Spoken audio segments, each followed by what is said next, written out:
Hi everyone, my name is Zari and welcome to Finance Square, the place where you can learn all about finance, personal finance, investment, and more. Today we're going to cover one of the most important tools you need to learn on how to increase your cash flow. Now, during this very harsh time where we're all experiencing, there's a lot of uncertainty if it's to do with our health, if it's to do with our workplace, or even getting the right support from the government. This is only depending on you. I'm going to show you how you can have that extra money without making any dramatic changes. Just thinking ahead and planning ahead will really help you have that extra money that you need to be able to go month by month and have that extra money. Now, so let's start. So we're going to discuss today how to go over your finance, how to better categorize them, prioritize them, and how to eventually save some money. Now, we all look for solution elsewhere. Sometimes the solution is actually in front of your face. So we're going to start by creating a list of all our expenses. This will create some little bit of admin work, but this is really worth it. Trust me, you're going to see the result almost immediately.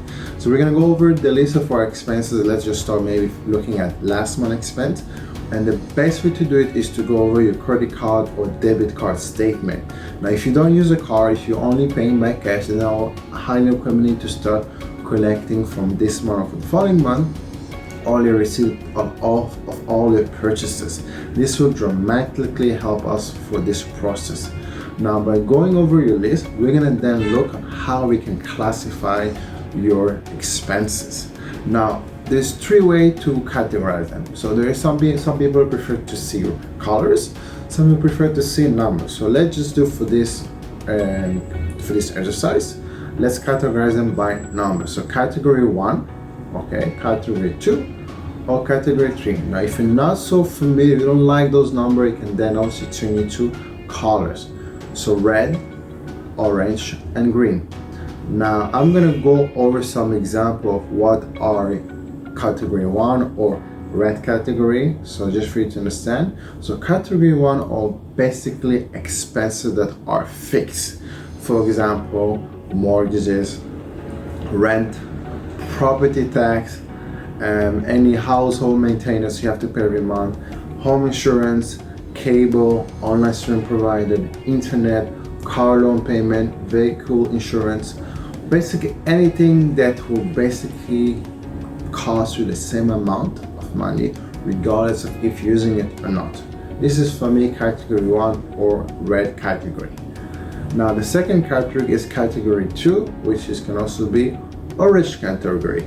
So this is expenses that are variable or that are the change based on the use case. So for example, electricity, water, heating, bank fees. For example, if you withdraw more money from your ATM, you might have incurred more fees. For example, health expenses. Obviously, if you're very healthy, then you won't have a very high healthcare expenses. If you're very sick, you might be paying an additional fee. For example, vehicle maintenance. Usually, if you go into a car accident or if you have any issue with a car, this is a cost that will most likely increase the more you use the car.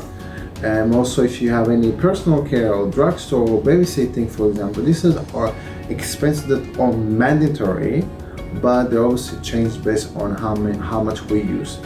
And category 3, which is actually the green category, as I like to call it, are things that are nice to have, or maybe some people look at as I really need it, but they don't happen all the time.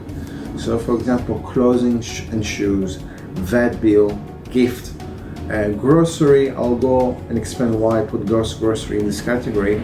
Fuel, public transportation, parking, work lunch, snack, eating out, entertainment, alcohol, and more.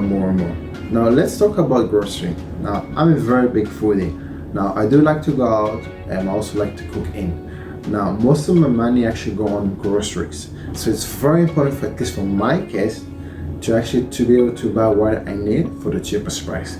Now, the whole purpose of this exercise is to understand where most of your money goes. You go to category 1, category 2 or category 3.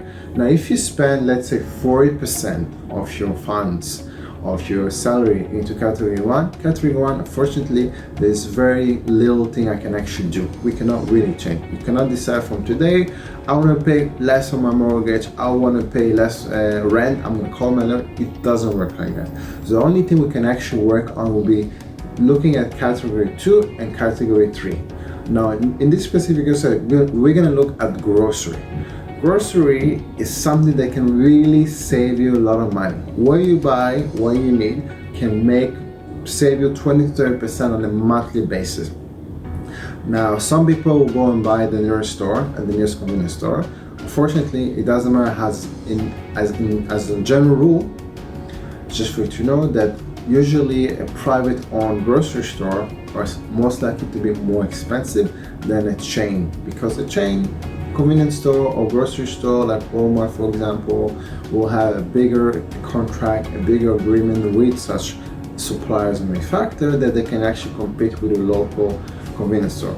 Now, I'm not saying not to go and visit your Uncle Sam grocery store, for 20 years. I'm just saying that if you're looking to save money, most likely to do your whole grocery shopping at your local downtown grocery won't be an economical decision.